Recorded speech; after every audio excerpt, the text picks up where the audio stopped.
সেই রোজা কয়, ইয়া রব, হে আমার প্রভু, আমার পালনকর্তা, আমার সৃষ্টিকর্তা। রবের বিশাল ব্যাখ্যা আছে। রবের মধ্যে পালনকর্তা, বিধানদাতা, সৃষ্টিকর্তা, রহমান, রহিম সব আছে। কথা বুঝলেন? ইয়া রব ইন্নী মানাআতুহু আত-তাআম, নিশ্চয়ই আমি তাকে নিষেধ করেছি দিনের বেলায় খানা না খাইতে। ওয়াশ-শাহওয়াতু বিন-নাহার, স্ত্রীর সাথে একান্ত সময় থেকে আমি তাকে বিরত রেখেছি।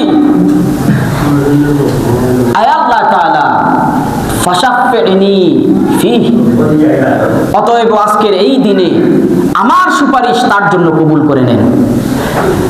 সেই রোজা আল্লাহর দরবারে সুপারিশ করবে, আমার সুপারিশ কবুল করেন। কি সুপারিশ করবে?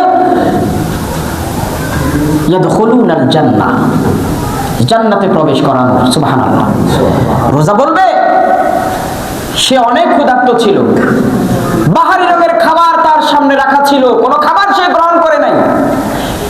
স্ত্রী তার চোখের সামনে ছিল, কিন্তু সে টাচ করে নাই। দুনিয়ার যাবতীয় কর্মকাণ্ড থেকে সে মুক্ত ছিল। ঝগড়া করার সুযোগ ছিল, গালি দেওয়ার সুযোগ ছিল, সে দেয় নাই। ঝগড়া করার সুযোগ ছিল, ঝগড়া করে নাই। অকথ্য ভাষায় কথা বলার সুযোগ ছিল, সে অকথ্য ভাষায় কথা বলে নাই। রমাদানুল মুবারকের সম্মান সে বজায় রেখেছে। আয় আল্লাহ তাআলা, আজকের এই মুসিবতে তার জন্য আমি সুপারিশ করলাম। আয় আল্লাহ তাআলা, আপনি আমার সুপারিশ কবুল করে নেন। আল্লাহ পাক তার সুপারিশ কবুল করবেন। আর সেই সুপারিশ কবুল করে সেই গুনাহগার বান্দাদেরকে আল্লাহ পাক জান্নাতে ঢুকাই দিবেন। সুবহানাল্লাহ। যেই রোজা আপনাকে সুপারিশ করে জান্নাতে নিবে, সেই রোজা কি আপনারা রাখবেন না? কথা বলেন। অনেক যুবক আছে, অনেক যুবক আছে ইচ্ছে করলে 2 দিন টানা রোজা রাখতে পারে, একদিন না।